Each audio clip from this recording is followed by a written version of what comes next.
Hello friends, welcome to Telugu audio story. మీరు కనుక ఛానల్ని ఫస్ట్ టైం చూస్తున్నట్లయితే ఛానల్ సబ్స్క్రైబ్ చేయండి, లైక్ చేయండి. అలాగే ఈ కథపై మీ విలువైన అభిప్రాయాన్ని కమెంట్ రూపంలో తెలియచేయండి. ఇక కథలోకి వెళ్దామా? నా ప్రాణమా పార్ట్ 50 చూసే ముందు పార్ట్ 49 చూడండి. లింక్ డిస్క్రిప్షన్లో ఇవ్వడం జరిగింది. టుమారో కాలేజ్ నుండి కాల్ వస్తుంది, రెడీగా ఉండు అని చెప్పి ఆ అరేంజ్మెంట్స్ చూడడానికి ఓకే బేబీ, ఫ్రెష్ అయ్యి పడుకో, గుడ్ నైట్ అని చెప్పి కాల్ కట్ చేసిన శౌర్య నేరుగా కాలేజ్ వైస్ ఛాన్సలర్కి కాల్ చేశాడు. అది రాత్రి అని కూడా మర్చిపోయి తను చెప్పాల్సింది చెప్పి రేపు సాయంత్రానికి తను నా దగ్గర ఉండాలి అని చెప్పి కాల్ కట్ చేసిన శౌర్య రేపటి రోజున సమీర తనతో ఈ టైంకి ఉంటుంది అని ఇమాజిన్ చేసుకుంటూ ఆ ఇమాజినేషన్లో ఓ డూయట్ వేసుకుంటూ పడుకున్నాడు. శౌర్య ఏం ప్లాన్ చేస్తాడో అని రాత్రంతా చించి ఎప్పటికో పడుకొని తెల్లారి నిద్రకు చేరువైంది సమీర. తరువాతి రోజు రెగ్యులర్గా కాలేజ్కి వచ్చిన సమీరకి ప్యూర్ నుండి డీన్ పిలుస్తున్నాడు అని కాలింగ్ రాగానే వెళ్ళింది.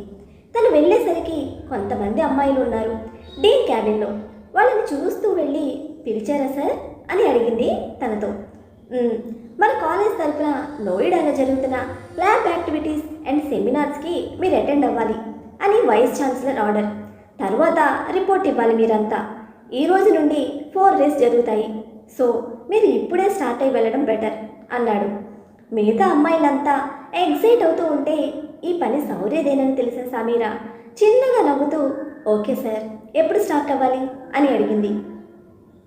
ఇప్పుడు ఇంటికి వెళ్ళి పర్మిషన్ తీసుకుని బ్యాగ్స్ అన్నీ ప్యాక్ చేసుకొని 12కి ఇక్కడికి వస్తే ఎయిర్పోర్ట్కి బస్ అరేంజ్ చేస్తాను.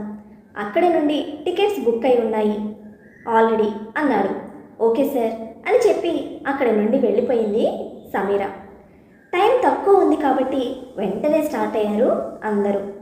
కానీ సమీర మాత్రం మనసులో శౌర్యని కలుస్తున్నందుకు ఎంత ఎగ్జైటెడ్గా ఉందో ధర్మేంద్ర దగ్గర నిజం దాచిపెట్టి వెళ్తున్నందుకు అంతే గిల్టీగా కూడా ఉంది.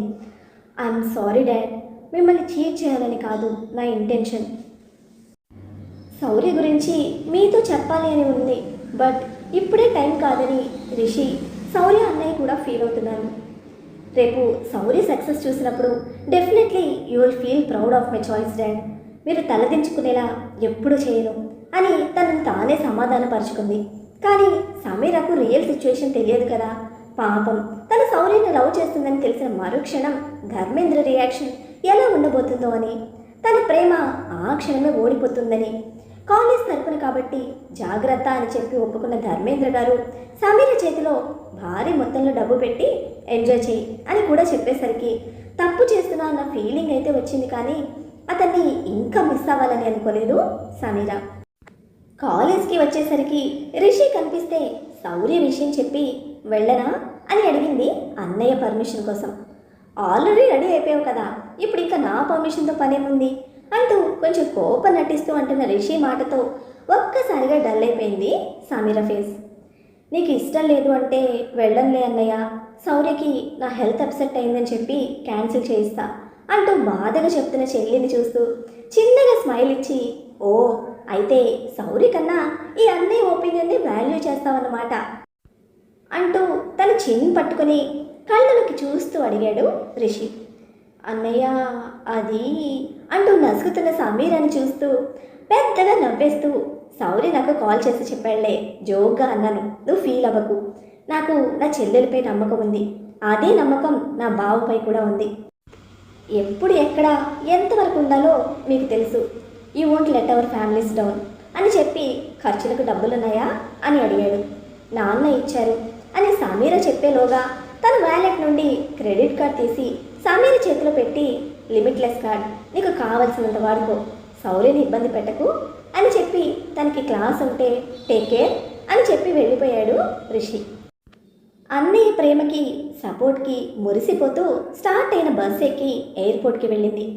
ఫ్లైట్కి ఇంకా ½ అన్ అవర్ టైం ఉండడంతో జానుకి కాల్ చేసి విషయం చెప్పింది.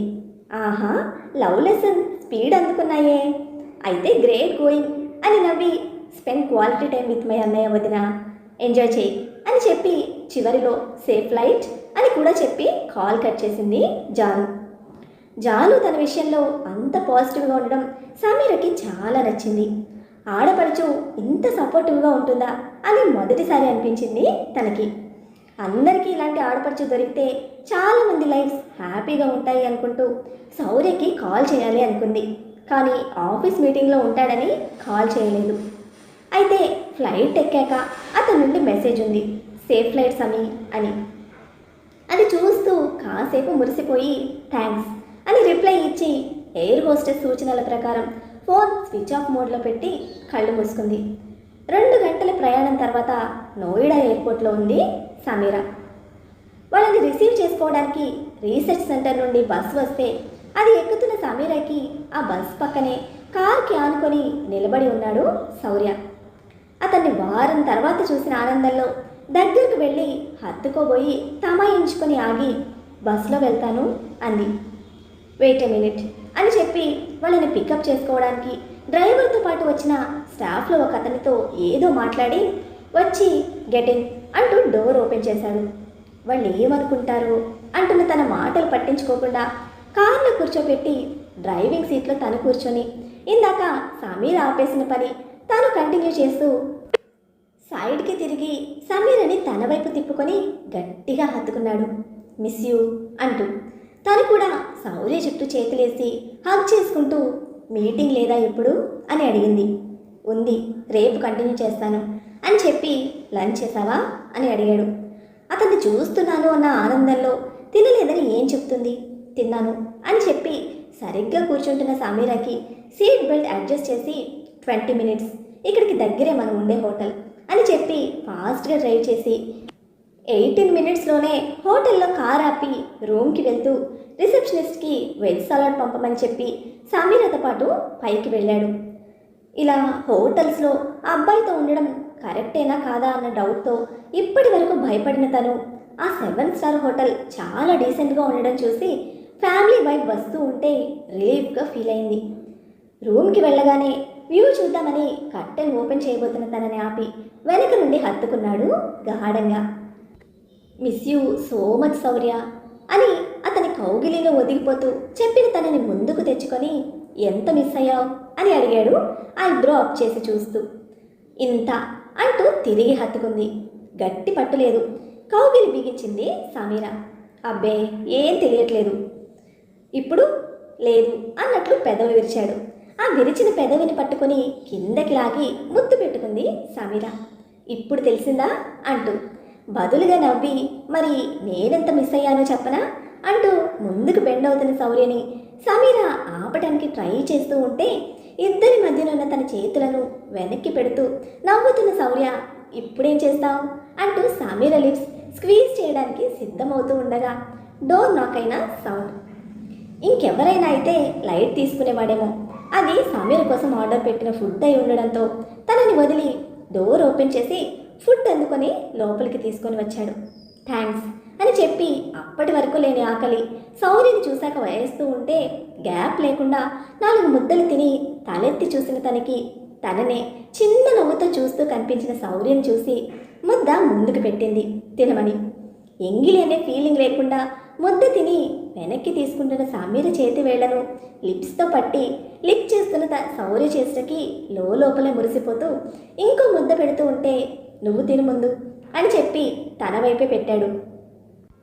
సైలెంట్గా బిర్యానీ మొత్తం లాగించిన సమీర హ్యాండ్ వాష్ చేసుకొని వచ్చాక దుపట్టాతో హ్యాండ్ రబ్ చేసుకుంటూ ఉంటే ఆపి వెనక నుండి హత్తుకొని తన మెడ వంపుల్లో తలపెట్టి సమీర హ్యాండ్స్ తానే పట్టుకొని టవల్తో తుడుస్తూ నువ్వు బిర్యానీ లవరని చెప్పలేదు అని అడిగాడు. నేను నీ లవర్ని, నువ్వు పెట్టావు కాబట్టి వేస్ట్ చేయకుండా తిన్నాను అని చెప్పిన తనని చూసి ఆహా వెయిట్ అంటూ ఫోన్ అందుకుంటే ఎవరి కోసం అని అడిగింది. నేనిస్తే ఏమైనా తింటానన్నావు కదా, నీకోసం స్పెషల్గా బిట్టర్ గాడ్తో సలాడ్ చేయించడానికి అని నవ్వు ఆపుకుంటూ అంటున్న శౌర్య మాటకు గొంతులో వెనక్కాయ పడ్డట్టయి నేనేదో సరదా కంటే నువ్వు నిజంగానే సీరియస్గా తీసుకున్నావా శౌర్య అంటూ అలిగి పక్కకు వెళ్ళి కూర్చుంది. తన ఫేస్ చూసి ఇంకా గట్టిగా నవ్వుతూ కహానీలు ఎందుకే నీకు అంటూ పక్కకు వచ్చి కూర్చున్న శౌర్య భుజాన్ని చుట్టుకుంటూ నాకు నిజంగానే బిర్యానీ అంటే ఇష్టం, కానీ ఎక్కువగా తింటే హెల్త్ స్పాయిల్ అవుతుంది అని ప్లస్ లావు అవుతానని పెద్దమ్మ తిననివ్వదు అని అమాయకంగా ముఖం పెట్టి శౌర్య వైపు చూసింది. తల కొద్దిగా కిందకి దించిన తననే చూస్తూ ఉన్నాడు. ఏంటలా చూస్తున్నావు అంటూ అతని భుజం మీద నుండి తల తిప్పి చూసిన సమీర ఫేస్ హోల్డ్ చేసి, నీకు విషయం చెప్తాను, కోప్పడవు కదా అని అడిగాడు యమ సీరియస్గా. అంది ఏం చెప్తాడు అన్న టెన్షన్తో. క్లయింట్స్ వెయిట్ చేస్తున్నారు కింద, ఒక్క 1 అవర్ వెళ్ళేసి వస్తాను అంటున్న శౌర్య మాటలకి, హుఫ్ భయపెట్టేశావు శౌర్య అంటూ తనని వదిలి వెళ్ళిరా త్వరగా అంది.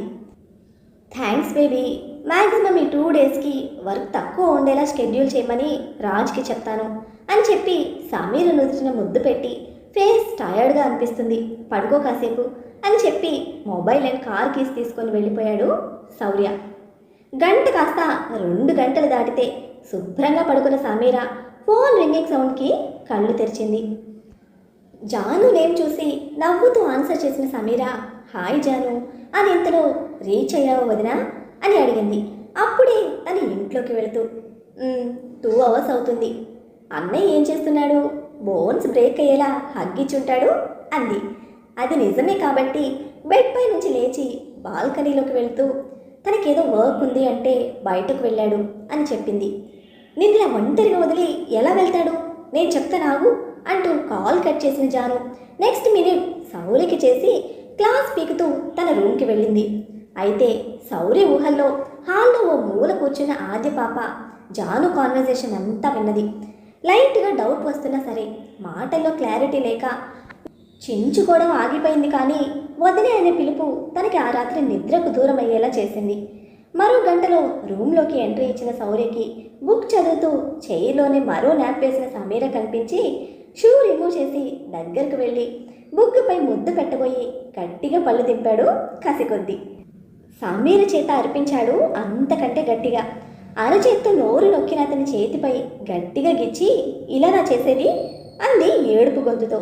హే ఇప్పుడు ఏమైందని ఏడుస్తున్నావు అని అడుగుతూ దగ్గరికి వెళ్తూ ఉంటే ఆపి, తెలియని ప్లేస్ శౌర్య, సడన్గా ఇలా చేసేసరికి భయం వేసింది అంటూ అమాయకంగా ముఖం పెట్టి ఏడుస్తున్న ఆమెను చూస్తూ ఉంటే మొదటిసారి అర్థమైంది ఎంత సున్నిత మనస్కురాలు అని. తనని దగ్గరకు తీసుకుంటూ సారీ చెప్పాడు నెమ్మదిగా. ఇంకెప్పుడు ఇలా చేయకు ప్లీజ్ అంది. చేయనులే కానీ నువ్వు కూడా నాకు ఒక ప్రామిస్ చేయి అన్నాడు. ఏంటి అన్నట్టు చూస్తున్న సమీర ముందు హ్యాండ్ పెట్టి, ఇలా స్కిన్ లేచేలా గిల్లమాకు అని చెప్పి తనని నవ్వించి, ఇంతకంటే గట్టిగా గిల్లుతాను నాకు హార్ట్ అటాక్ తెప్పించావంటే అని చెప్పి, ఇప్పుడే వచ్చావా అని అడిగింది. ఎందుకు గిల్లాను అడగవా, దానికి కూడా రీజన్స్ ఉంటాయా, నా దగ్గర ఉంటాయి అని చెప్పి, ఏంటి నేను నిన్ను వదిలేసి వెళ్ళిపోయినట్టు జాను దగ్గర కంప్లైంట్ చేశావా అని అడిగాడు. నేను అలా చెప్పలేదు, జస్ట్ తను నీ కోసం అడిగితే బయటకు వెళ్ళావని చెప్పాను అంతే. తనే నీకు కాల్ చేసి అని కంగారుగా చెప్పిన సమీరని చూసి నవ్వి, ఎందుకు ప్రతిదానికి టెన్షన్ పడతావు, నేనేదో తమాషాకి అంటే అని నవ్వేస్తున్న అతన్ని కోపంగా చూసి ఇంకొకసారి ఏడుపు ముఖం పెట్టిన తన ఫేస్ ఎక్స్ప్రెషన్కి ఆ నవ్వు అతి కష్టం మీద ఆపుకొని సమీరని హత్తుకుంటూ ఉంటే అతనికి దూరం జరుగుతూ, నన్ను తాకొద్దు అని పైకి లేచిన నిలబడిన సమీరాని 2 కాళ్లతో బంధించి వడిలో కూర్చోపెట్టుకొని, వచ్చిందే ఇప్పుడు, అలిగి ఏడ్చి మన క్వాలిటీ టైంని డిస్టర్బ్ చేయకు బేబీ, మేము చాలా జోవియల్ టైప్, నా అనుకున్న వాళ్ళ దగ్గర నేను చాలా ఫన్గా ఉంటాను, ఏడిపిస్తాను, నువ్వు ఫీల్ కాకు, నాకు అలవాటు పడు అని చెప్పి వెనక నుండి సమీరని హత్తుకుంటూ, ఒంటరిగా ఉన్నందుకు భయపడ్డావా అని అడిగాడు. సర్వీసింగ్ బాయ్ ఊరికనే డోర్ కొట్టేవాడు, అతని చూపులు బాలేవు అందుకే భయమేసింది అని చెప్పుకుంటూ పోతున్న సమీర మాటకి శౌర్య కనుబొమ్మలు ముడిపడ్డాయి. ఎటో చూస్తూ చెప్తున్న సమీర సడన్గా శౌర్య వైపు చూసేసరికి కోపంతో ఎర్రబడ్డాయి అతని కళ్ళు. ఇలాంటి విషయాలను అంత తేలిగ్గా తీసుకొని శౌర్య ముందు టంగ్ స్లిప్ అయినందుకు తనని తాను తిట్టుకుంటూ, శౌర్య అని ఇంతలో తను బెడ్ మీద ఉంది. శౌర్య రూమ్ దాటి కనిపిస్తున్నాడు.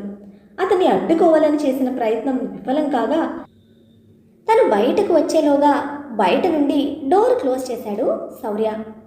శౌర్య ప్లీజ్ ఓపెన్ ద డోర్ అంటున్నా కూడా వినకుండా బయటకైతే వెళ్ళాడు. కానీ అసలు ఎవరని తన ఆవేశం, అనుమానంతో ఆగిపోయిన అతన్ని ఆకర్షించింది ఆ ఫ్లోర్లో లాస్ట్లో గోడ చాటుగా చూస్తున్న ఒకడి బిహేవియర్.